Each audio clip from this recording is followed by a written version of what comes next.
জেতা match Bangladesh draw করে, draw হওয়া ম্যাচ বাংলাদেশ হেরে বসে।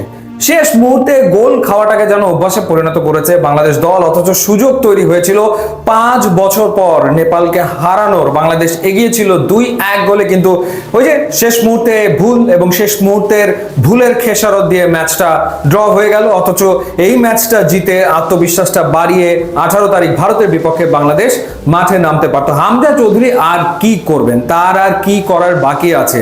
তিনি বাইসাইকেল কিকে গোল করলেন, তিনি পানেনকা পেনাল্টিতে গোল করলেন, যেগুলো আসলে কখনো আমরা দেখিনি বাংলাদেশের ফুটবলে। বাইসাইকেল কিকে তিনি যে গোলটা করেছেন এবং যেই গোলে বাংলাদেশ আসলে ম্যাচে সমতা ফিরিয়েছিল, সেটা আমার তো দেখা বাংলাদেশের অন্যতম সেরা গোল।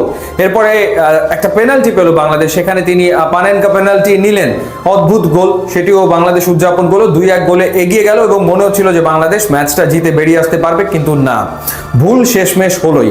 এবার যদি ফার্স্ট হাফের কথা বলি, ফার্স্ট হাফে বাংলাদেশ বেশ প্রেসিং ফুটবল খেলার চেষ্টা করেছে। একেবারে বলা যায় যে বল পজিশনে বাংলাদেশ অনেক এগিয়ে ছিল। নেপাল আসলে বাংলাদেশের বক্সে ঢুকতেই পারছিল না। তারা ফার্স্ট হাফে মাত্র 2বার ঢুকতে পেরেছে, কিন্তু ওই 2বারের ভেতরে একবার তারা আসলে গোল করে ফেলেছে।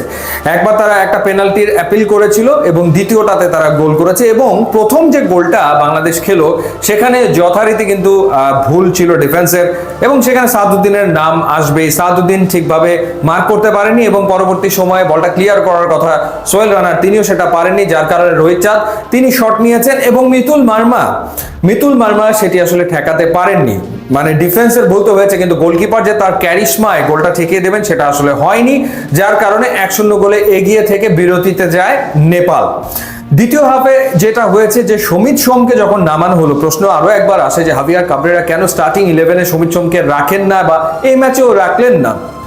সমিত সোম ক্লাবের হয়ে লাস্ট ম্যাচটা খেলেছেন -ডিগ্রিতে, বরফের ভিতরে খেলা হয়েছিল কাভালরি এফসির, সেই কারণে মানিয়ে নিতে সময় লাগছে কিনা কে জানে। যাই হোক, সেকেন্ড হাফে সমিত সোম নামার পরেই কিন্তু বাংলাদেশের খেলার ধরন পুরোপুরি পাল্টে যায় এবং কাবরেরা যে গোলটা করেছেন সেই গোলের সূচনাটা কিন্তু সমিত সোমের পা থেকে আসলে লেফট ফ্ল্যাঙ্ক থেকে এসছে। পরবর্তী সময় জামাল ভুঁইয়ার মাধ্যমে বলটা গিয়েছে হামজা চৌধুরীর কাছে এবং তারপরে সেই অবিস্মরণীয় গোল, অর্থাৎ বাইসাইকেল কিকে, মানে যতবার আপনি দেখবেন ততবার আপনার ভালো লাগবে, আপনার মন ভরে যাবে, এরকম একটা গোল হামজা চৌধুরী করলেন।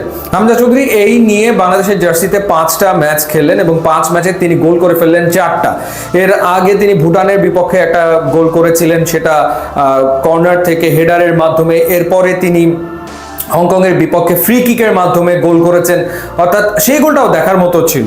সো হামজা চৌধুরী গোল করছেন, 5 ম্যাচে 4 গোল তিনি করে ফেলছেন, যেটা আসলে তার তো কাজ না। মানে ক্লাব ফুটবলে তো তিনি ওই পজিশনে খেলেন না, তিনি ডিফেন্সিভ মিডে খেলেন বা রাইট ব্যাকে খেলেন, তো সেই জায়গাটাতে বা লেফট ব্যাকে খেলেন, তো সেই জায়গাটাতে তিনি আসলে ওপরে উঠে আসছেন দলের প্রয়োজনে, কারণ কেউ গোল করতে তো পারছে না। আজকে রাকিব নিষ্প্রভ ছিলেন, ফাহিম বারবার উপরে উঠেছেন, একটা হেডার নিয়েছেন গোলকিপার বরাবর, শট নিয়েছেন, সেই শট নেপালিরা ব্লক করে দিয়েছে, তিনি চেষ্টা করেছেন কিন্তু গোল আসলে তিনি পাননি, যার কারণে হামজাকে উপরে উঠে আসতে হয়েছে। ফার্স্ট হাফে জামাল ভুঁইয়া একটু উপরে খেলছিলেন, পরে যখন তিনি নিচে নেমে এলেন তখন হামজা উপরে উঠে আসার ফলেই কিন্তু বাংলাদেশ বেশ অ্যাটাকিং ফুটবল ওই ফেজটাতে খেলেছে। কিন্তু এরপরে যখন একটু পায়ে টান লেগে হামজা মাঠ থেকে বেরিয়ে গেলেন, তখনই আসলে মন কেমন যেন করছিল যে এবারই বুঝি বাংলাদেশ আসলে গোলটা খেয়ে বসে কিনা, এবং দেখা যাবে যে শেষমেশ জেতা ম্যাচটা ড্র করে বেরিয়ে আসতে হবে, সেটা আসলে হয়েছে। হাভিয়ার কাবরেরা বেশ কয়েকজনকে খেলিয়েছেন, সেকেন্ড হাফে চেঞ্জ করেছেন, সেখানে হৃদয়কে নামিয়েছেন, এরপর আহাদ শাকিল তপুকে খেলিয়েছেন, যেহেতু ইনজুরিতে পড়ে গিয়েছিলেন জায়ান, সেটা একটা চিন্তার কারণ যে ভারত ম্যাচের আগে জায়ান যদি সুস্থ না হয়ে ওঠে তাহলে আসলে বিপদ হতে পারে। এরপর হৃদয়কে তিনি খেলিয়েছেন এবং কিউবা মিচেলকে শেষ মুহূর্তে তিনি নামিয়েছেন। কিন্তু শুরু থেকে আসলে সমিত সোম তাকে কিন্তু বাংলাদেশ দল মিস করেছে, কারণ বাংলাদেশ বল পজিশনে ফার্স্ট হাফে এগিয়ে থাকলেও ওই ক্রিয়েটিভিটি জায়গাটাতে কিন্তু ঘাটতি ছিল, যেই কারণে গোল করার অপরচুনিটি ফার্স্ট হাফে বাংলাদেশ তৈরি করতে পারেনি। তো যাই হোক, নেপালের সাথে বাংলাদেশ সবশেষ যে 6টা ম্যাচ খেললো, সেই 6টা ম্যাচের যে 7টা ম্যাচ খেললো, সেই 7 ম্যাচের ভেতরে 5টা ড্র, 2টা বাংলাদেশ হেরেছে, অর্থাৎ নেপালের বিপক্ষে বাংলাদেশ কিন্তু জয় বের করে আনতে পারছে না এবং 5 বছর কিন্তু হয়ে গেছে, যেটা ডেফিনেটলি চিন্তার কারণ। তারপরে দেখা যাক ভারতের বিপক্ষে বাংলাদেশ কেমন করে। ইউটিউব ইনস্টাগ্রাম লিঙ্ক দিয়ে আছে, আপনার যোগ দিলে খুবই খুশি হবেন। Thanks for watching.